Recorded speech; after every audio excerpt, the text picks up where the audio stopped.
Hello, good morning. Welcome back to my channel. Mga kabagis, 2 months na exactly today yung ating mga fatty. Tingnan natin sila kung ano yung ginagawa. Kakatapos lang kumain, siguro tulog ngayon. But pakainin ko rin ng kangkong kasi mayroon tayong dito mga kabagis. Oh.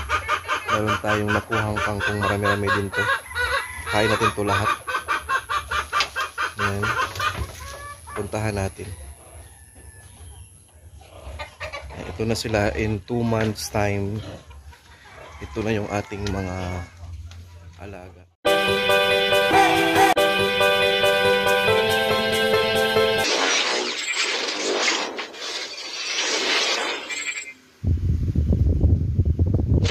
Yan. Katapos lang kumain, so tulog. Ito.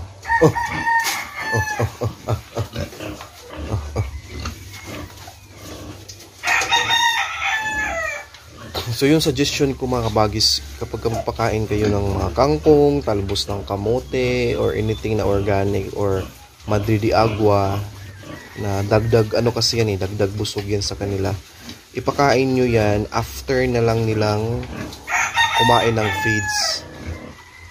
Kasi para busog na busog sila nung kumain sila ng feeds, tapos dagdagan mo ng ganyan. Kasi ubusin talaga ng baboy yung mga dahon-dahon na yan So, dagdag busog, bibilog, yan yung technique na bibilog sila. Yan o, kasi busog na sa feeds, kumakain pa rin ng ganyan.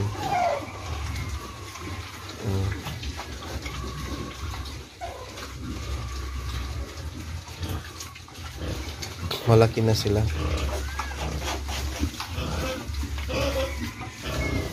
So yun, ang pag-uusapan natin ngayong umaga is posible ba daw na sa isang baboy makakuha tayo ng profit na 8,000 to 10,000.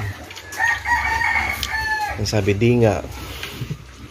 Posible nga mga kabagis. Basta kahit isang baboy tapos pakainin ninyo hanggang 4 to 5 months, posible talaga yan. Kahit bumababa na yun yung bilihan ngayon, 170 na lang dito sa amin pero posible pa rin yan. Mag-reach sila ng 100 plus kilos.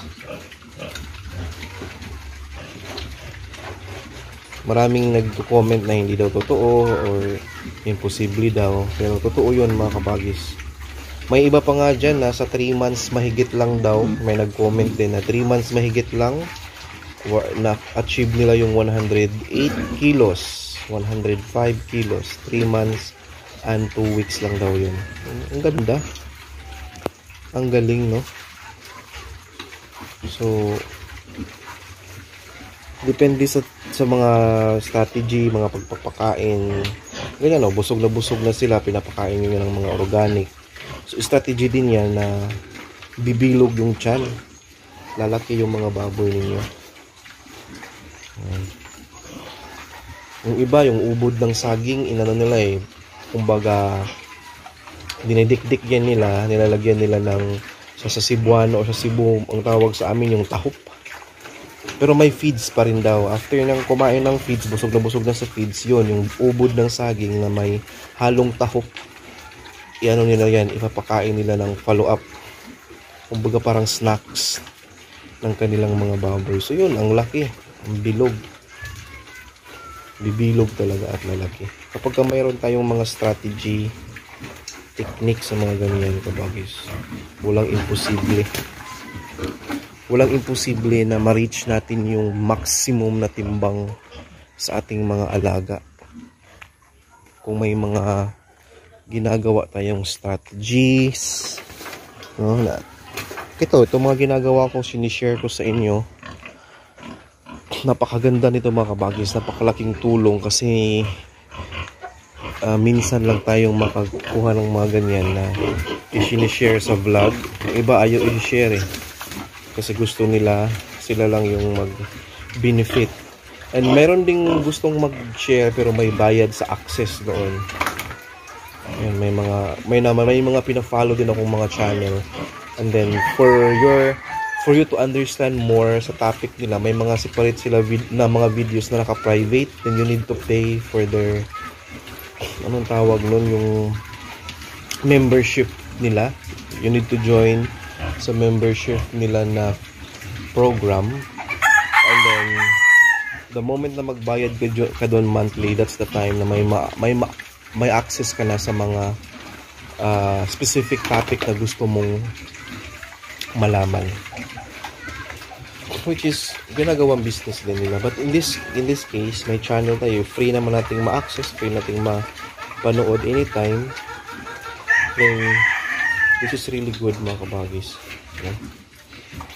So yun, 2 months na sila, and then kanina lang napansin ko parang nakulangan na sila sa 6 kilos every meal. Nakulangan na sila, pero minintain ko pa rin hanggang ngayon.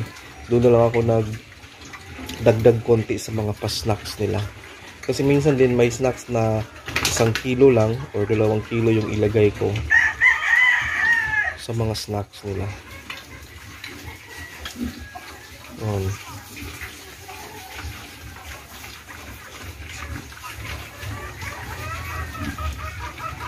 Nung pagkadating dito, mga kabagis, itong 8, ito yung pinakamaliit, yung durok.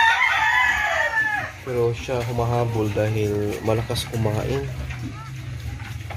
Humahabol na siya ngayon. Ang lakas kumain talaga.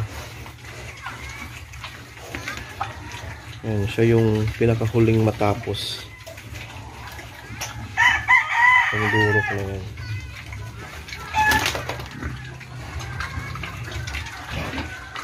Tignan nyo, kapag tapos kumain ng kangkong, mauhaw sila dahil yung kangkong, madagta, yung mayroong tagok. Dagta, kung baka mapakla yan siya, kaya kainin mo ng hilaw. So umiinom sila ng tubig. Yan.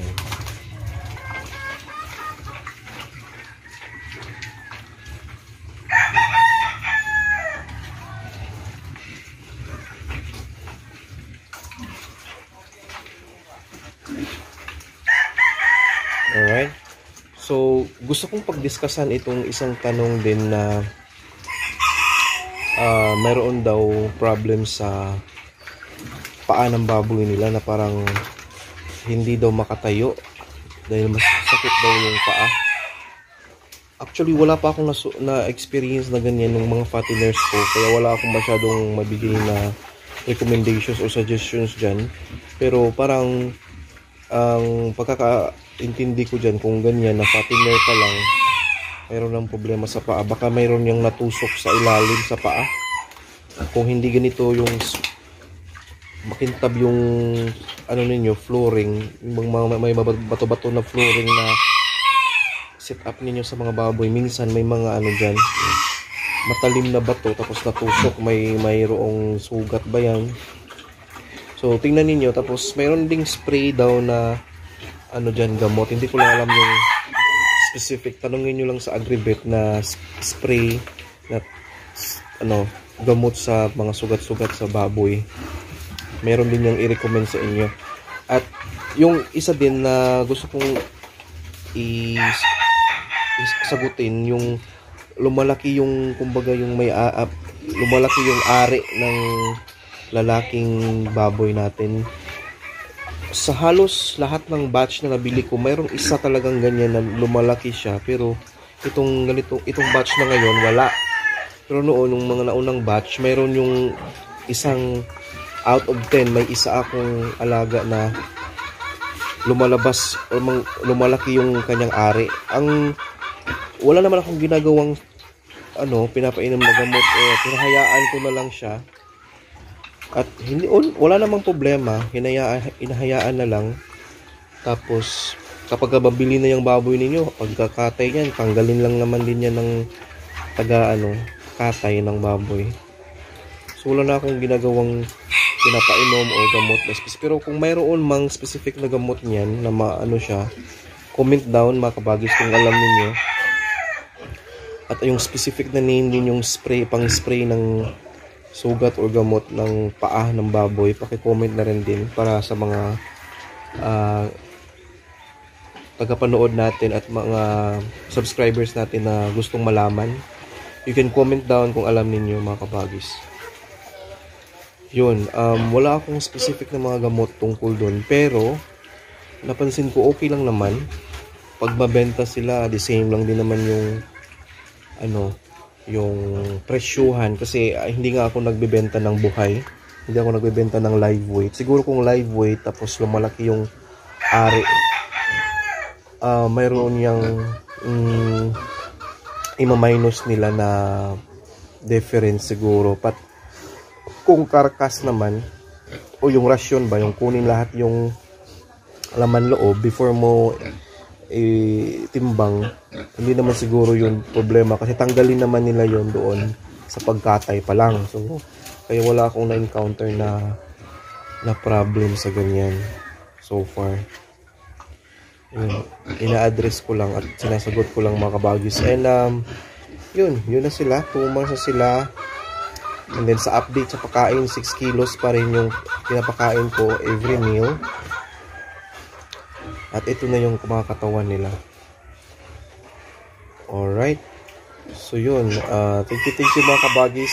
And don't forget to like, subscribe this channel mga kabagis kung hindi nakapag-subscribe. Mayroon yung pulang button dyan, yung mga hindi masyadong alam yung pag-subscribe. Tapos, you hit the notification bell also para updated tayo mga kabagis sa mga videos, updates natin sa mga fatteners natin na ganito hanggang sa mabenta sila. At makita natin yung resulta at mga yung kilos na ma-achieve natin sa goal natin mga kabagis na 4 to 5 months na papakainin natin to.